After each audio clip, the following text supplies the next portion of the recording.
You better stay back. I ain't fucking around.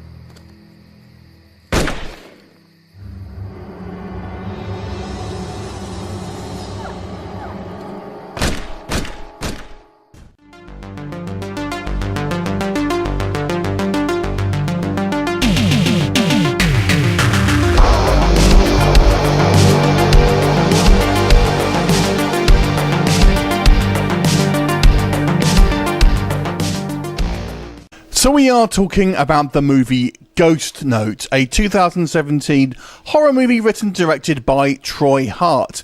Now, I suspect this movie may have been influenced by the legend of Robert Johnson.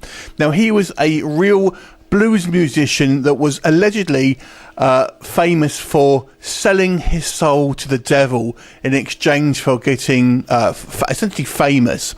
So the story goes that he, I think it was in the 1920s, sold his soul to a crossroads devil in exchange for becoming musically famous.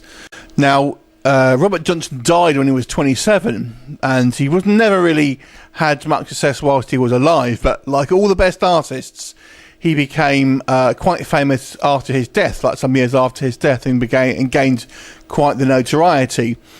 So I suspect this movie has been influenced by that legend, so to speak. So the story here focuses on a blues musician who, in a prologue what we see, has made some kind of deal with the devil and is ultimately captured by a kind of exorcist, a kind of priest. Then we cut to modern times and we have this sort of family who go to this kind of family sort of get-together for Thanksgiving, I think it is. And there's this teenage daughter that the parents essentially leave with the grandmother so they can go on the holiday. And whilst this kind of teenage daughter is at this kind of grandmother's house, she discovers a strange guitar in the attic along with a vinyl record, an LP called Ghost Note, hence the title of the movie. And this is basically remnants of this guy who was this devil essentially from the prologue. And obviously, as you can probably imagine, things take a darker turn as the movie progresses. So what do we think of Ghost Note?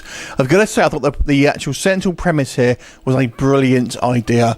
I think Robert Johnson is a fascinating story on its own, and then to have it's not a Robert Johnson story, but obviously inspired by that, and it's a very intriguing, because obviously you know the history, it makes it somewhat of an intriguing premise.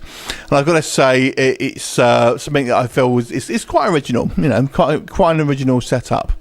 I also quite like we do have this kind of like boogeyman that's kind of introduced, and he's quite effective and looks quite quite cool, I've got to say.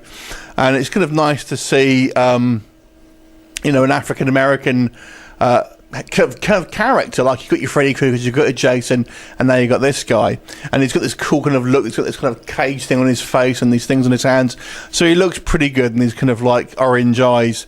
He's pretty freaky looking. Unfortunately, this movie has a few major problems. The first and foremost for me, it's way too long. It's about over an hour and 40 minutes. It's just too long for this type of film, and we don't actually see our boogeyman really until an hour and 20 minutes into the movie. That's far too long. We do get a little bit of paranormal stuff up until that point, but unfortunately it's a little bit too long. And they have this whole subplot involving this teenage girl's cousins that I suspect were reshoots, because they're really nothing to do with the main plot, and you could literally take them out the entire plot and they would not make a difference. I thought they were only added to add to the body count, I got a feeling, and it really shows. But the film's far too long, and because of it, unfortunately, so it becomes a little bit of a dull affair, unfortunately, until you get right to the kind of the end of 15 minutes or so. And I have to say also, the main protagonist, played by Alicia Underwood, who's this teenage girl, I don't think I remember seeing a more unlikable kind of like female protagonist in a movie in recent years. I mean, she is the most bratty, bitchy character that you've seen this side of Mean Girls. I mean, I don't know what the filmmakers were thinking, trying to make this person a character that you want to relate to, and you kind of you're seeing through her eyes. She's just a horrible, horrible character. Not badly acted necessarily, but just horribly written. I mean, yes, granted, she's a kind of a 17-year-old teenager, and they're not exactly known for, being particularly, stable some of the times. And but nonetheless, she's not a likable character at all, and comes across as very, very self-centered, very selfish, and just plain rude to people. You simply can't root for her. So I think that was a mistake. And just generally, that there is a little bit of kind of ropey acting here and there as well.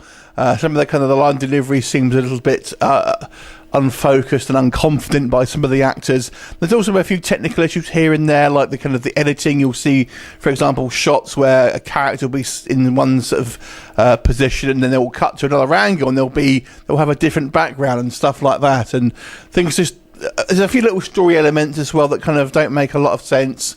So overall, I've got to say, this certainly wasn't a bad film, but it's pretty generic in a lot of ways. I mean, apart from the actual initial idea, I feel, the actual execution is just a generic kind of like boogeyman type monster. And the problem is, it's such a long film, it just becomes a little bit boring. It should be no more than 90 minutes, I would say. And although it does have a couple of neat ideas, and I did like the idea of this kind of this musical kind of backdrop, that was all very good. It just makes it not a particularly a fun film. It's not anything you've seen, you've seen this kind of thing so many times, is what I mean to say. And the running time really hampers this film, coupled with the other things I've mentioned. Whilst, like I said, it's not a terrible film, it might be worth you watching. You're not going to be too disappointed, but it's really not going to kind of ever make you want to watch it again, you will kind of feel a little bit, your mind will start to wander throughout this movie. So overall, I'll give this a 4 out of 10. Now, I'd say that as a subpar review, not necessarily a bad review, but yeah, it's had some good stuff here, but unfortunately I feel the negatives outweigh the positives. So 4 out of 10. Have you seen it? What did you think of it? Leave me comments, and I shall look forward to seeing you next time. Bye for now.